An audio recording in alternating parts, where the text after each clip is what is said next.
प्रिय विद्यार्थियों, मैं असिस्टेंट प्रोफेसर ज्योति आज के इस ई लेक्चर वीडियो में आप सभी का हार्दिक स्वागत है।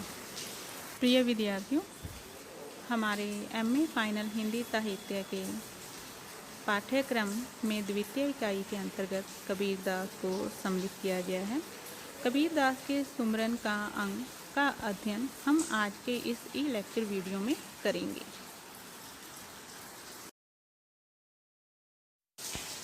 कबीर कहता जात हूँ, सुनता है सब कोई, राम करे भला होएगा, नहिंतर भला न कोई। कबीरदास कहते हैं कि मैं हमेशा यही कहता रहता हूँ और सभी सुनते भी हैं कि राम का सुमिरन करने से हमारा भला होगा, अन्यथा हमारा भला नहीं होगा। अर्थात ईश्वर का सच्चे हृदय से स्मरण करने पर वह ईश्वर हम पर अपनी कृपा अवश्य करते हैं और यह जो आत्मा है उस परमात्मा में विलीन हो जाती है। इस नश्वर क्षणभंगुर संसार में वह ईश्वर, वह परमपिता परमात्मा ही है जो हमारा कल्याण कर सकता है। उसके अलावा इस संसार में हमारा कल्याण करने वाला कोई भी नहीं होगा।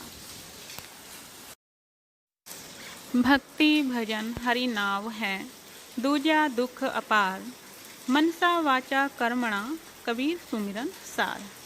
कबीरदास जी कहते हैं कि हरि अर्थात ईश्वर का नाम स्मरण ही सच्ची भक्ति और भजन है। ईश्वर के नाम स्मरण के अतिरिक्त इस संसार में जो भी विद्यमान है वह सब दुख है और दुख का कारण है। कबीरदास जी कहते हैं कि ईश्वर का स्मरण मन, वचन और कर्म से होना चाहिए। अर्थात उस स्मरण में हृदय की सात्विकता होनी चाहिए, किसी भी प्रकार का छल कपट नहीं होना चाहिए। इस दोहे में कबीरदास आत्मा और परमात्मा के संबंधों की व्याख्या करते हुए कहते हैं, तू तू करता तू भया, मुझ में रही न हूँ, वारी फेरी भली गई, जित देखूं तित तू।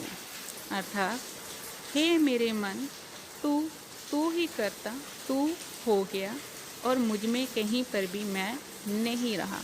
अर्थात आत्मा उस परमात्मा में जो भेद का अनुभव करती थी उस भेद को दूर करके उस परमात्मा में विलीन हो गई, उसी पर न्यौछावर होती होती उसी में समर्पित हो गई। इसी ज्ञान के कारण इस प्रकृति के कण कण में अब वह ईश्वर इस आत्मा को दिखाई देता है और कहीं पर भी अब मेरे हृदय में, मेरे इस घट में कहीं पर भी अहम तत्व या आत्मा का परमात्मा से जो पृथक का भाव था वह नष्ट हो गया।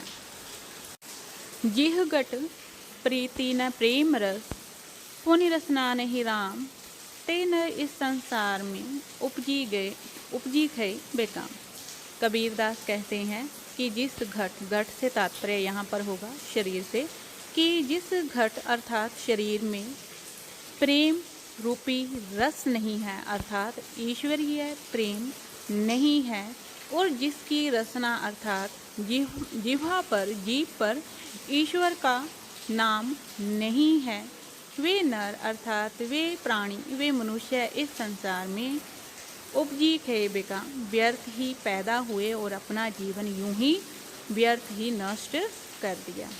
अर्थात कबीरदास कहते हैं कि इस संसार में वही जीवन सफल है जो ईश्वरीय भक्ति में रत रहे, सच्चे हृदय से उस ईश्वर का स्मरण करे। कबीर प्रेम न चसिया, चसी न लिया साब, सोने घर का पाहुणा, यूं आया त्यों जाब। कबीरदास कहते हैं, खासकर ऐसे मनुष्य को दिखाते हुए कहते हैं जिसने मनुष्य योनि में जन्म लिया, लेकिन मनुष्य योनि में जन्म लेकर भी उसका महत्व नहीं जाना, अपने जीवन को सार्थक नहीं बनाया। किस प्रकार से सार्थक नहीं बनाया?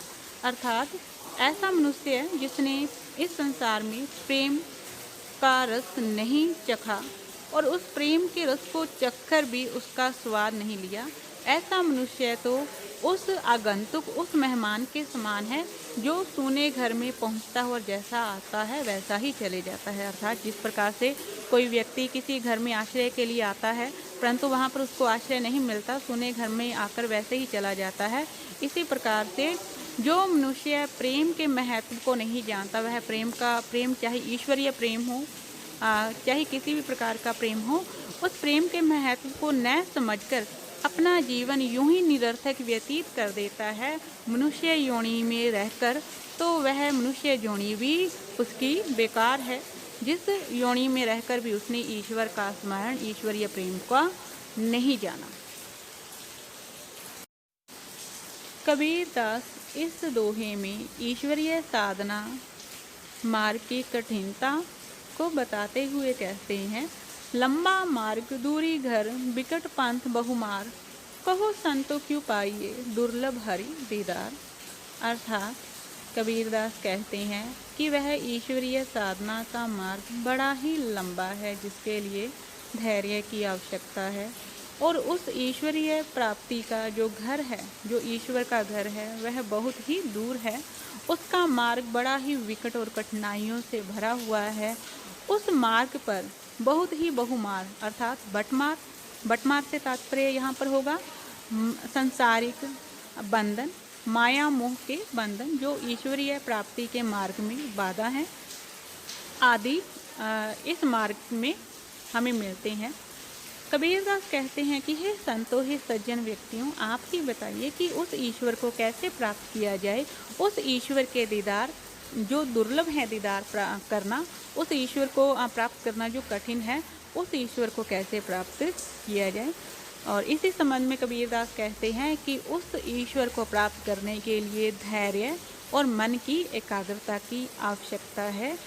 ईश्वरीय साधना का मार्ग हृदय की सात्विकता पर निर्भर करता है। जो मनुष्य अपने मन, ध्यान, हृदय को उस ईश्वर पर केंद्रित कर लेता है, उसे वह सहज ही ईश्वर बड़े ही आसानी से प्राप्त हो जाते हैं। इस प्रकार से प्रिय विद्यार्थियों, आज के इस लेक्चर वीडियो में हमने कबीरदास के सुमिरन के अंक के कुछ दोहों का अध्ययन किया। इसी श्रृंखला में हम कल भी कबीरदास के सुमिरन के अंक के अंतर्गत जो शेष रहे हैं दोहे, उनका अध्ययन हम करेंगे। आशा करती हूँ कि आपने इस वीडियो को ध्यान से देखा और सुना होगा, और इसके साथ ही आप अपने नोट्स भी तैयार कर रहे होंगे। मैं कोशिश करूँगी कि मैं इस लेक्चर वीडियो को और भी आसान और अच्छा बनाऊँ। धन्यवाद।